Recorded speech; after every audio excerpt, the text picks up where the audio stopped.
No DQ Galaxy. We are live with a recap of AEW Dynamite for Wednesday, August 14th, 2024. We are now very close to the AEW All-In pay-per-view event at Wembley Stadium in London, England. Let's get right into this Dynamite. Shout out to everybody watching, whether it's live or on demand. Thank you for your viewership and support. We opened up Dynamite with a women's match. Doesn't happen too often. Mercedes Moné defending her TBS championship against the former AEW Women's Champion, Hikaru Shida. It was evenly matched between the two of them. There were dueling chants from the fans, but Mercedes had Camille out there at ringside. Camille made her presence felt.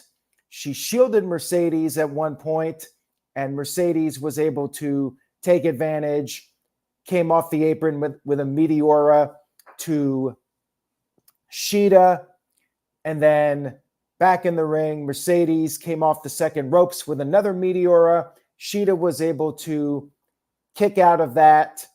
Mercedes busted out the Three Amigos in tribute to Eddie Guerrero. Shida was able to counter, though, with a Falcon Arrow. Shida started to build momentum, but then Camille, once again, helping out Mercedes, pulling her to the outside of the ring. Shida used her kendo stick on Camille to get her out of the picture. Then Mercedes grabbed the kendo stick, and while the referee was busy with Mercedes, Camille took a cheap shot, big boot, and then back in the ring went Shida, and it was an easy victory from that point for Mercedes. She picked up the win with the Moné Maker. Match was good. It was fine for what it was. No surprise. Don't think anybody expected Shida to win the title when you have Mercedes versus Britt Baker coming up at All In. After the match was over, Britt Baker's music hit. Camille went after a person who was masked at ringside, thinking it was Britt Baker in disguise, like Britt was a few weeks ago, but that was a swerve. Instead, we had Britt Baker coming through the crowd. She got in the ring. She attacked Mercedes. She went for the lockjaw, but Mercedes was pulled out of the ring by Camille. Now, I'm not sure what happened to that person that was attacked. We never found out any update on who that person was, but I guess it doesn't matter. They took a beating for Britt Baker so Britt Baker could pull off this sneak attack where she didn't really deliver that much damage because Camille got Mercedes out of there. But it was a solid match, solid angle to set up Wembley Stadium.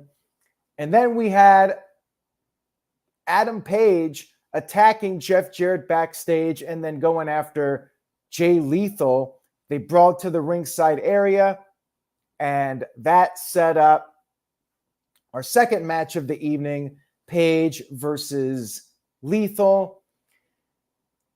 Lethal was able to recover. He delivered several suicide dives to Page, but then Page got the upper hand with the Deadeye on the apron. And then after the commercial break, Jay Lethal started to make a comeback. He went for the figure four. Page gouged him in the eyes and finished him off with the buckshot lariat. Just standard TV match. Adam Page picks up the win. Not much to say about it. Maybe setting up Page for a future title match. We had MJF video footage of him shown from over the weekend. He defended his American Championship at Rev Pro. Will Ospreay showed up at the event. And then we had a video package to hype up this match. And next week, they will be in Wales for AEW Dynamite leading into All In. There will be a face-to-face. Basically just set up for next week and All In. We then had Pac cutting a backstage promo, and he is sick of the crap. Remember, he won a match for the international/American title, and he was going to get his Wembley moment, but then Will Ospreay got the match instead with MJF. Pac said he will now be facing the winner at All Out, which is in Chicago, not his home country of England. Okay, then. He wins the number one contender match, and he doesn't demand to have it in his home country. Why? Why not say, hey, I want my match at Wembley in my home country? Make it a three-way. Why Chicago? I don't know. Seems kind of dumb to me that he would not demand All In, but hey, that match was not in Tony Khan's plans. Why they booked Pac for a number one contenders match and teased him getting his Wembley moment, and he's not getting his Wembley moment, I don't know. I don't know, as Lex Luger might say. So yeah, kind of dumb, but hey, we got a match set for All Out, which Pac will likely lose, by the way, whether it's Ospreay or MJF. I guess this way he loses in Chicago and not England. Whatever. We had a Darby Allin video package, and he talked some trash about Jack Perry, said that Jack Perry is a child, takes himself for granted. Then Darby Allin made an entrance, presumably for a match. He was attacked, though, from behind by Jack Perry. Perry dragged Darby's body to the back and lowered a garage door onto Darby, so he was trapped. And then Jack was going to push one of those production crates into Darby, but he was stopped by security. And then Jack Perry officially challenged Darby to Darby's own match. He wants to beat him at his own game. It will be a coffin match between them for the TNT Championship at All In. There you go. Coffin match. Jack Perry, Darby Allin. Angle was all right, but not anything that was too noteworthy, in my opinion. The coffin match, I guess, is a good idea. We'll see what happens. We had a Mariah May video promo hyping up her match with Toni Storm at All In. And then we had Mina, forgot what her last name is, but she was back this week, and she said she's shocked. She's heartbroken about what happened and hopes that nobody gets seriously hurt at All In. Well, something tells me one of them is getting hurt. It's going to likely be a bloodbath. Would not shock me considering the angle leading up to it. Yes, Mina and her boobs are back, as Matthew pointed out in the chat room. We had a triple threat match, Orange Cassidy versus Roderick Strong and Kyle O'Reilly. Good match here, triple threat with these three. Now, the stipulation was that the winner would get the number one entry in the Casino Gauntlet match at All In, which is actually not a bad thing because it's first person to get a fall wins the entire match. The match can end before everybody's out there. You actually want to be in the match the whole time, so you always have an opportunity to win. That's the deal with this. Now, you would think in these types of matches, you would want the heel to have the advantage, right? From a psychological standpoint. Well, anyways, match was evenly matched with these three. Each one of them got their moment of momentum. Strong was being selective, picking his spots. He went for a double Boston Crab, but lost his grip. And then when he was in a little bit of trouble, we had the Kingdom showing up, but then Mark Briscoe and Ishii came out there to even the odds. Then Orange Cassidy started doing his kicks, first the soft kicks, then the hard kicks. And then Kyle and Strong worked together a little bit. but they both went for a cover, and there could only be one winner, so the referee did not count. And then Orange Cassidy managed to pin Kyle O'Reilly with the crucifix to get the advantage, the number one entry in the Gauntlet match. Like I said, shouldn't a heel have the advantage? I figured Strong would win this one for that reason. But hey, Orange Cassidy wins. Match was pretty good. We had Renee Paquette backstage with Claudio and Okada to hype up their Continental title match next week in Wales on Dynamite. Claudio talked about how much the title meant to him. Okada made fun of him, called him a bitch.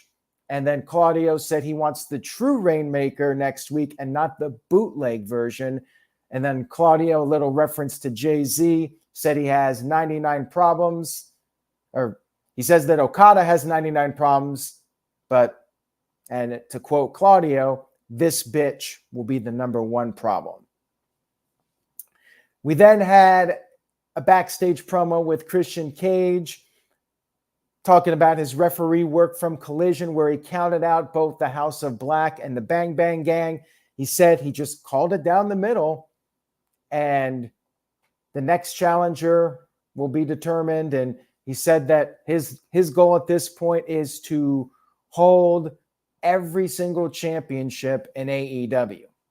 Don't think that's going to happen, but hey, maybe Christian Cage can pull it off. We had an in-ring promo, Tony Schiavone with Hook. Hook had his eye bandaged as it was last week when he returned. Remember, he got the fireball from Chris Jericho. He said he could still see with his other eye, and he wants his rematch for the FTW title.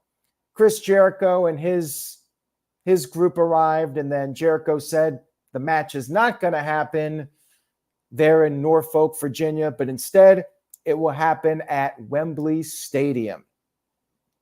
And he had a few stipulations.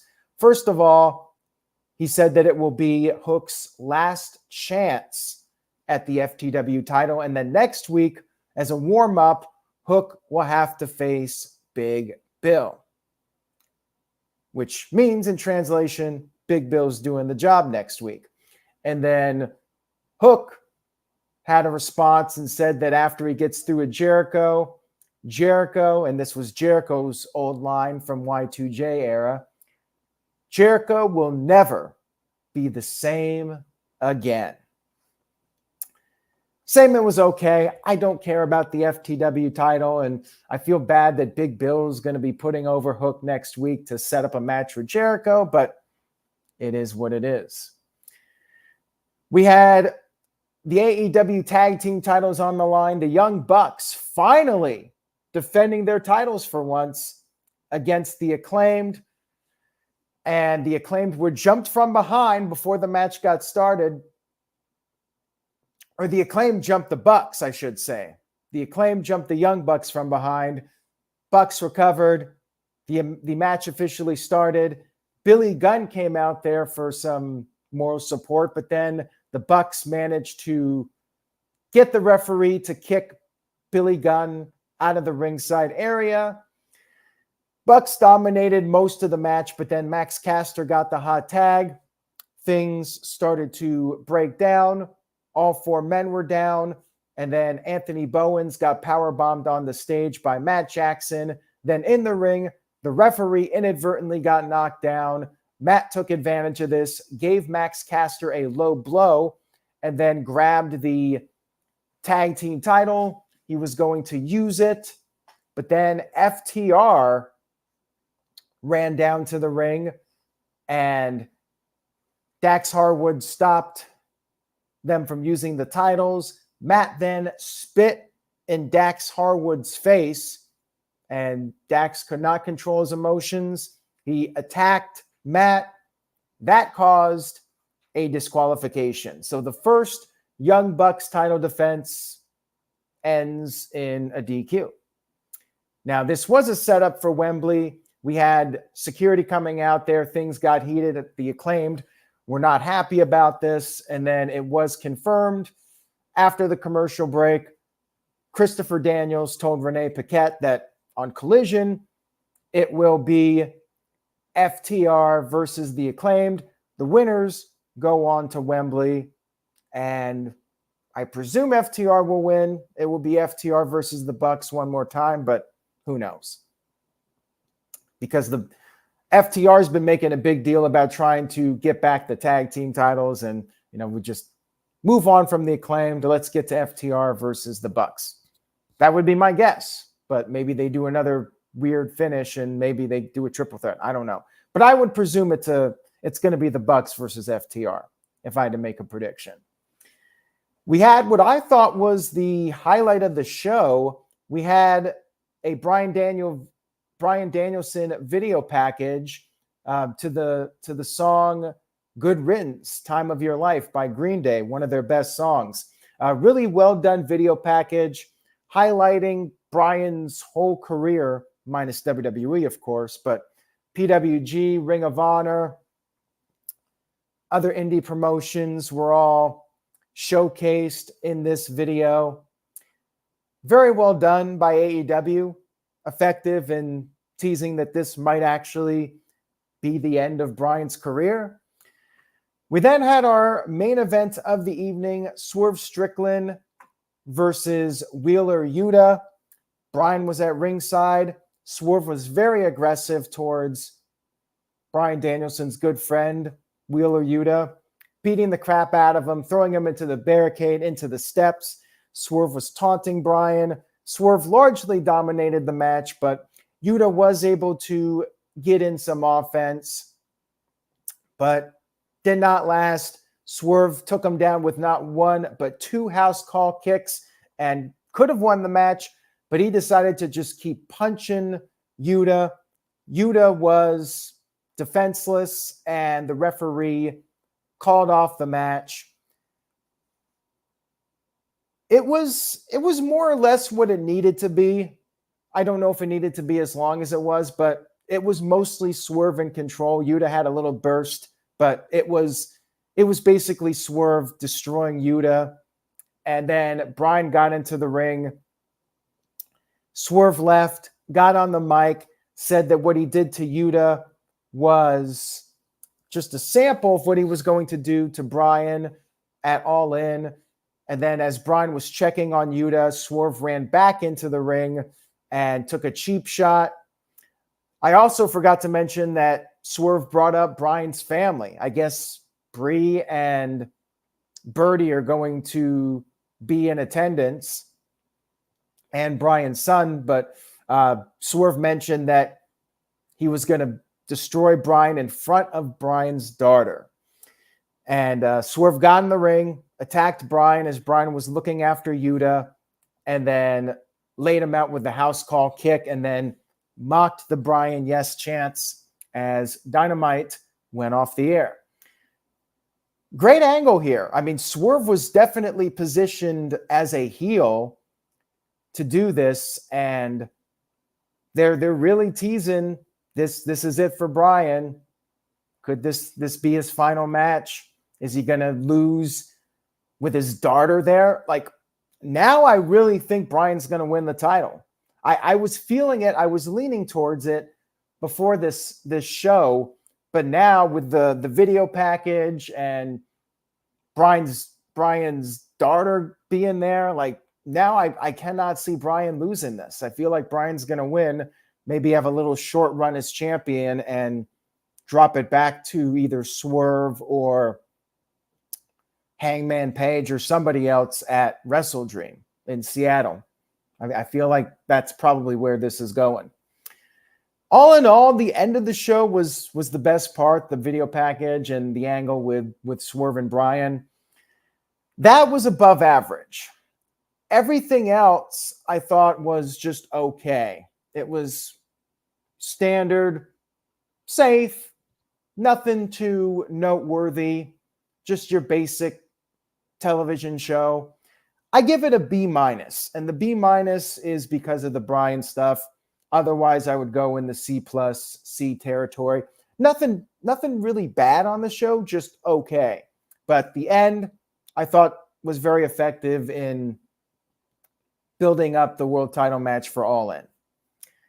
That's all I got for Dynamite this week. Thank you all so much for watching. If you enjoyed the video, please give it a thumbs up. And I will be back Thursday night, 8 p.m. Eastern, 5 p.m. Pacific for No DQ&A video. Check that out. Send in your questions, nodqmisc@gmail.com. I already have a lot. Should be a fun stream. Take care, everybody. Say yes to No DQ, and I will see you all next time.